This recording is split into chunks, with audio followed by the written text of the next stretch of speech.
Hello friends, welcome to our next video. इस video में हम लोग सम नंबर 11 कवर करने वाले हैं और आई होप जो मैंने लास्ट वीडियोस में आप लोगों को समझाए हैं आपको अच्छे से समझ आए हैं। अगर कुछ भी प्रॉब्लम हुई तो मेरे को कमेंट सेक्शन में बता देना, ठीक है। और अगर कोई भी वीडियो सम से रिलेटेड नोट्स चाहिए तो आप मेरे को टेलीग्राम पे ज्वाइन कर सकते हो, मेरा लिंक आपको डिस्क्रिप्शन में मिल जाएगा। तो आज का सम हमारा स्टार्ट करते हैं। देखिए क्या लिख रखा है। स्टार्ट में पहले स्टेटमेंट रीड करें। The input to a purify process was 16,000 kgs। पहले तो आपको इसमें एक नेम लिख रखा है प्योरीफाइंग प्रोसेस, तो दैट मीन्स आपको प्योरीफाइंग प्रोसेस अकाउंट बनाना है। देखिए मैं आपको स्टेटमेंट में दिखा दूं, यहाँ पे क्या लिख रखा है। Purifying process account find out करो, then normal account loss account बनाना है, देन अब नॉर्मल लॉस या गेन जो भी है, देन रॉयल्टी पेएबल। 4 अकाउंट्स बनाने हैं और ये बड़े मज़ेदार सम है, ठीक है। तो हम इसको स्टार्ट करते हैं। पहले देखिए हमें प्योरीफाइंग अकाउंट बनाना है, तो ऑब्वियस है हम पहले प्योरीफाइंग प्रोसेस अकाउंट लिखेंगे हमारा, ठीक है। तो उसको लिखा है हमने, देखिए प्योरीफाइंग प्रोसेस अकाउंट, ठीक है। उसके बाद बोल रखा है KGs of the basis of material 1.20 पर केजी। अब इसमें यूनिट्स नहीं है, केजीज हैं, तो हम यूनिट्स की जगह केजीज का कॉलम बनाएंगे, केजीज और अमाउंट, ठीक है। 16,000 केजीज हैं टोटल और उसमें उसका रेट है पर केजी का 1.20। तो टू बेसिक मटेरियल जो दे रखा है 16,000 केजीज हैं और 1.20 पर यूनिट पर केजी। तो ये मल्टीप्लिकेशन करके हमारी 19,200 वैल्यू आ गई, ठीक है जी। उसके बाद आगे देखते हैं हम। उसके बाद हमें आगे क्या दे रखा है। Process wages amount to 720। Process की जो वेजेस हैं वो है 720 की, तो वेजेस लिख दी हमने 720 की। उसके बाद overheads was apply 240 of the labour cost. 240% of labour cost. Labour की कितनी कोस्ट थी 720, इसके ऊपर लगाएंगे 240% तो ओवरहेड निकल आएंगे। ओवरहेड 240% ऑफ 720, ठीक है। तो मेरी निकल आई 1728 हमारी आ गई ओवरहेड कोस्ट, ठीक है जी। इसके बाद आगे रीड करते हैं स्टेटमेंट में क्या गिवन है। Indirect material of negligible weight were introduced into a process at a cost 336। Indirect material given है हमें। इनडायरेक्ट मटेरियल देखिए गिवन है 336 रुपीज़ का।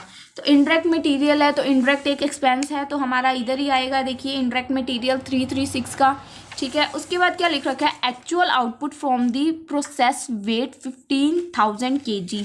एक्चुअल आउटपुट आपको याद होएगा क्या होता है, जो हमारा प्रोसेस के लास्ट में बचता है। अगर हम कोई भी प्रोसेस अकाउंट बना रही है, जो भी उसके लास्ट में हमारा नेक्स्ट अकाउंट में या तो ट्रांसफ़र होने वाला बचता है या हमारा फिनिश स्टॉक बचता है, वो होता है हमारा एक्चुअल आउटपुट।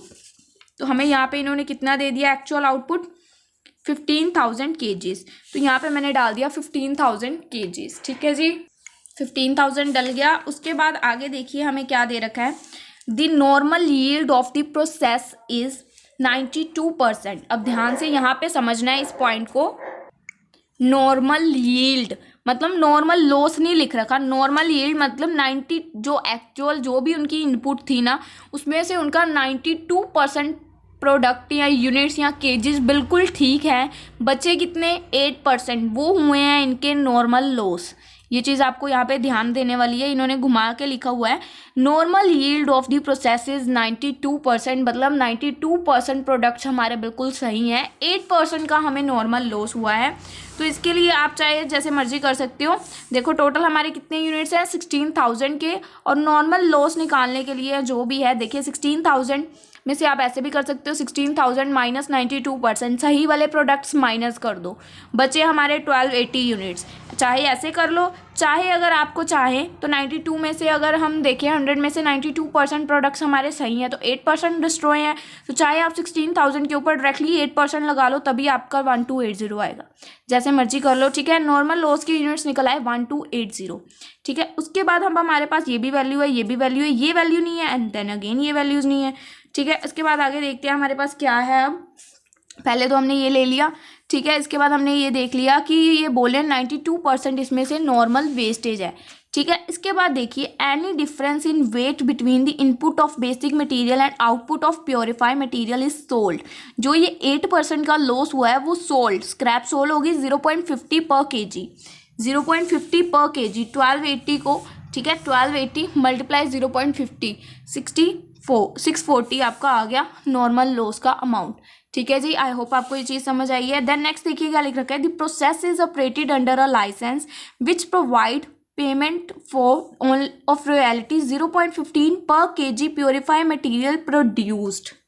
अब यहाँ पे समझिएगा, प्योरीफाई मटेरियल प्रोड्यूस जितना भी हुआ है, ठीक है, प्योरीफाई मटेरियल जितना प्रोड्यूस हुआ है उसके ऊपर रॉयल्टी हो रही है 0.15 मतलब 0.15 पर केजी, ठीक है। अब अगर आप ध्यान से देखें तो प्योरीफाई मटेरियल कितना प्रोड्यूस हुआ है, 16,000 पूरा का पूरा प्योरीफाई मटेरियल था? नहीं जी, 16,000 में से तो 1280 हमारे लॉस के थे, तो 1280 तो हमारे प्योरीफाई मटेरियल नहीं है, प्योर नहीं है मतलब, ठीक है। तो हम क्या करेंगे, 16,000 माइनस 1280 कितने बचे हमारे, 14,720। 14,720 को हम मल्टीप्लाई करेंगे 0.15 से और निकालेंगे अपनी रॉयल्टी। 0.15 से मल्टीप्लाई करेंगे तो हमारी रॉयल्टी आ गई 2208। तो हमने यहाँ पे 2208 रॉयल्टी अपनी डाल दी, ठीक है जी। आई होप आपको ये चीज़ समझ आ गई अच्छे से। अब हमारे पास ये है, ठीक है, सारी वैल्यूज आ गई ना, हमारे पास ये है और ना ही हमारे पास ये है। देन हमने यूनिट्स को ऐड किया तो देखा इधर यूनिट्स थे ज़्यादा, इधर यूनिट्स थे कम, तो दैट्स मीन्स हमारा अब नॉर्मल गेन बनता था। फिर भी मैंने फॉर्मूले में लगाया क्योंकि मुझे चाहिए था नॉर्मल आउटपुट। अगर नॉर्मल लॉस या गेन निकलता है तो ऑब्वियस हमें नॉर्मल आउटपुट की ज़रूरत पड़ती है। हमने फॉर्मूला लगाया, हमारे पास नॉर्मल आउटपुट भी आ गया और अब नॉर्मल गेन भी आ गया, ठीक है। हमारे पास नॉर्मल गेन के यूनिट्स आ गए, डाल दिया। अब हमने अगेन इसकी कॉस्ट निकालनी है। कॉस्ट का अगेन वही फॉर्मूला, जो नॉर्मल आउटपुट है, नॉर्मल आउटपुट की कॉस्ट। आउटपुट कैसे निकलता है, यूनिट्स को माइनस करके, और कॉस्ट कैसे निकलती है, अमाउंट्स को माइनस करके, ठीक है जी। तो ये देखिए मैंने यहाँ पे माइनस कर रखा है, इसको हटा के जो भी ऊपर वाले यूनिट्स का अमाउंट्स का टोटल बनता है, ठीक है, वो -640 जो इधर वाली साइड है, ठीक है, और डिवाइडेड बाय जो हमारे नॉर्मल आउटपुट है 14720 मल्टीप्लाई अब नॉर्मल लॉस है 280 का, तो कर के मेरा 448 आ गया अब नॉर्मल गेन का अमाउंट, ठीक है। अब प्लस माइनस करके यहाँ पे प्योरीफाई का आपका अमाउंट इजीली आ जाएगा, ठीक है। मेन आपको यहाँ पे रॉयल्टी के चेंजेस थे, आई होप वो आपको अच्छे से समझ आए हैं। देन हम आगे बढ़ते हैं। अब इसके बाद देखिए, उसके बाद क्या बोल रखा है इसमें हमें, पहले हमने बोला प्योरीफाई प्रोसेस अकाउंट बनाओ, बना लिया हमने। अब बनाना है हमने नॉर्मल लॉस अकाउंट। पहले देखो नॉर्मल लॉस है इसमें, प्रोसेस 1 अकाउंट में नॉर्मल लॉस था, जी हाँ था, ये रहा, ठीक है, नॉर्मल लॉस था। अब हम इसको लेके चलेंगे। अब हमने इसको अगर हमने अब नॉर्मल लॉस अकाउंट बनाना है तो इसको ये ऑब्वियस है 2 वाली साइड जाएगा। देखिए यहाँ पे मैंने लिख रखा है 2 प्योरीफाई अकाउंट, ठीक है, 1280 के हैं और 640 के हमारे इधर आ रखे हैं, ठीक है। उसके बाद हमारा इसमें से देखो, जब हमने अब नॉर्मल गेन अकाउंट बनाया था लास्ट सम में, आई थिंक मैंने आपको समझाया है अब नॉर्मल गेन या लॉस अकाउंट कैसे बनाते हैं। तो जब हमने अब नॉर्मल गेन अकाउंट बनाया था तो हमने इसकी पर रेट यूनिट उठाई थी। तो जब हम इसका अकाउंट बना रहे हैं तो क्या हम इसके यूनिट्स नहीं उठा सकते? ऑब्वियस है, उठा सकते हैं। तो नॉर्मल लॉस के हमने ये चीज़ लिख ली, ठीक है। अब हमने देखना है नॉर्मल गेन के यूनिट्स कितने हैं, 280, ठीक है जी। हमारे 1280 का टोटल नॉर्मल लॉस हुआ है, जिसमें से हमें गेन कितने, प्रॉफिट कितने का हो गया है, 280 यूनिट्स हमारे सलामत हैं भाई, जिंदा हैं अभी, ठीक है, जो मर्जी लगा लो। 280 यूनिट्स हमने यहाँ पे अपने रख लिए, ठीक है। 280 यूनिट्स हमने जब यहाँ पे अपने रख लिए तो 280 यूनिट्स का आपको अब देखना है यहाँ पे रेट, ठीक है। और हमने यहाँ पे, मुझे नहीं पता आपने निकाला या नहीं, यहाँ पे रेट आपने नहीं निकाला, ठीक है। तो रेट मैंने आपको पहले भी बहुत बार सिखा रखा है कैसे निकालना है, ठीक है। पहले यूनिट्स में से यूनिट्स माइनस एंड अमाउंट में से अमाउंट माइनस, जो भी आएगा उसको आपस में डिवाइड। तो मैंने तो निकाल रखा है, आपने अगर नहीं निकाला है तो आप निकाल लेना, ठीक है। देखिए इसको माइनस करके ये आपने कॉस्ट पर यूनिट निकाल लेना। ये आ गया आपका 1.6 पर यूनिट, 1.6 पर यूनिट आ गया आपका, ठीक है। 1.6 जो आपका पर यूनिट आया है, जो आपका 1.6 पर यूनिट आया, अब आप 280 को 1.6 से मल्टीप्लाई करके देख सकते हो, सेम यही वैल्यू आ रही है, तो आपने पर यूनिट सही निकाला है बिल्कुल, ठीक है। इसकी बात तो होगी। अब हमने लिए यूनिट्स, जो नॉर्मल लॉस अकाउंट हम ये देखिए बना रहे हैं, इसमें हमने ये यूनिट्स लिए पहले नॉर्मल लॉस अकाउंट के जो थे, ठीक है। उसके बाद हमने नॉर्मल जो हमें गेन हो गए उसके यूनिट्स लिए ये। अब जो हमारे नॉर्मल लॉस के ये यूनिट्स थे, ठीक है, इसका हमारा रेट पर यूनिट कितना था, मुझे यहाँ पे दिख रहा है रेट पर यूनिट जो हमने लेके किया था 0.50। रेट पर यूनिट नहीं चेंज हो रहा इसमें, 1280 एज इट इज़ था, 280 इसमें से गए। नॉर्मल लॉस की जो सेल हुई थी, नॉर्मल लॉस की जो सेल हुई थी कितने पर यूनिट पे हुई थी, 0.50 पर यूनिट पे सेल हुए थे। तो 280 मतलब एक तरह से हमारे सेल ही लगा लो आप, हो गए। तो 280 मल्टीप्लाई 0.50, ये देखिए यहाँ पे कर रखा है 280 मल्टीप्लाई 0.50 140, तो 140 आ गया हमारा यहाँ पे। एंड देन प्लस माइनस करके हमारी निकल आई वैल्यू। इसको आपको ध्यान से देखना है, मैंने पिछले सम में भी इसको बहुत अच्छे से समझाया था कि आपको रेट जो है, जो रेट कॉस्ट पर यूनिट जो थी हमारी पर यूनिट की, वो हमने पिछले सम में भी नॉर्मल लॉस की ही ली थी। जो नॉर्मल हमारी वेस्टेज हुई है उसकी पर यूनिट की जो हमारी वैल्यू होती है वो हम लेते ही लेते हैं। बट उसमें क्या था, हमारा ये वाला अकाउंट बन रहा था, तो हमने यूनिट्स भी यूनिट्स इसके ही रखे थे, जिसका अकाउंट था यूनिट्स उसके ही रखे थे, रेट इसकी ली थी। ठीक है, तो इसमें हमारे ये यूनिट्स हैं टोटल, इतने की वेस्टेज हुई है, पर अब इतने हमें गेन ही नहीं हो रहे।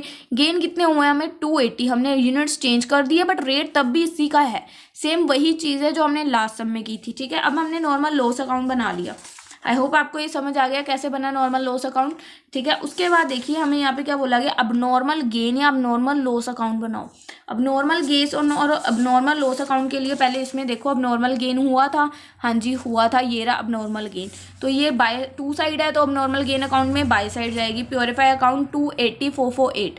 ठीक है, अब अगेन देखो, अब नॉर्मल गेन का फिर से वही सेम रूल जो पिछले सब में बिल्कुल डिट्टो वही है, 280 है, यूनिट्स अगेन वही है, रेट चेंज होएगी। रेट क्या थी 0.50, तो 280 मल्टीप्लाई 0.50 करके देखो ज़रा, 140 अमाउंट डिट्टो आएगा आपका। ठीक है, ये आ गया।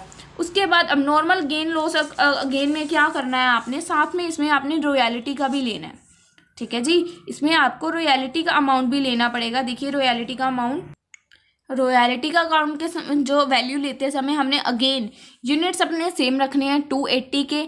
ठीक है, बट इसका पर यूनिट क्या रेट है 0.50, तो 15 280 मल्टीप्लाई 0.15 तो 42 आ गया हमारा यहाँ पे। देन अगेन प्लस माइनस करके हमारी P&L निकल आई।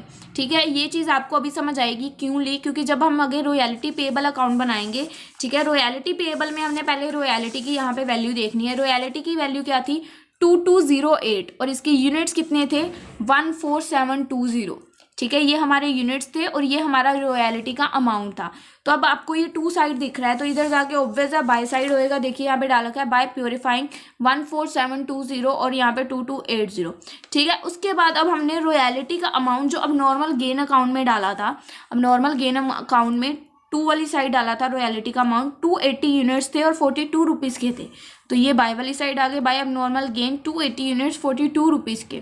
ठीक है, ये एंट्रीज ऐसे ही डलनी होती हैं, ये इनका मतलब एक तरह से आप कह सकते हो वे है या फॉर्मेट है, जो भी कह सकते हो। ठीक है, उसके बाद इसका प्लस माइनस करके इसकी भी वैल्यू निकल आई। तो आपके तीनों अकाउंट मेरे अकॉर्डिंग तो बन गए जो जो बोल रखा था, और आई होप आपको समझ आया। कुछ भी प्रॉब्लम हुई तो मेरे को बता देना। ठीक है, देन नेक्स्ट वीडियो में नेक्स्ट सम करेंगे। आई होप आपको अच्छे से समझ आए।